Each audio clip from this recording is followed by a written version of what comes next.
நீங்க முக்கி இன்னைக்கு முழு ராத்திரி உட்கார்ந்து கெட் அவுட் மோடின்னு எவ்வளவு ட்வீட் போடுங்களோ போடுங்க. நாளைக்கு காலையில 6 மணிக்கு என்னுடைய ட்விட்டர்ல சரியா 6 மணிக்கு காலையில கெட் அவுட் ஸ்டாலின் நான் ட்வீட் போடுறேன். எவ்வளவு ட்வீட் அது போகுதுன்னு பார்க்கலாம். நான் சவால் விடுறேன். மொத்த திமுக ஐடி விங்க்கு சவால் விடுறேன். உனக்கு 24 மணி நேரம் நான் டைம் கொடுத்துட்டேன். நேற்று நைட் நீ ஆரம்பிச்ச, நாளைக்கு காலையில 6 மணி வரைக்கும் உனக்கு டைம் கொடுக்குறேன். அரசு இயந்திரம் எல்லாத்தையும் பயன்படுத்தி கெட் அவுட் மோடின்னு எவ்வளவு ட்வீட் போட முடியுமா போட்டுக்க.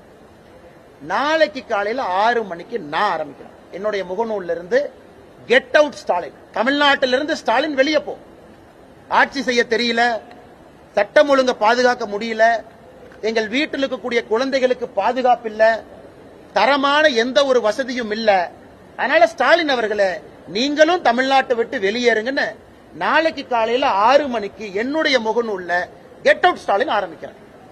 இன்னைக்கு நீங்க எவ்வளவு ட்வீட் போட்டீங்களோ மொத்தமா குறிப்பெடுத்து கணக்கெடுத்து எழுதி வச்சுக்கங்க. நாளைக்கு 6 மணியிலிருந்து பிஜேபியினுடைய காலம்.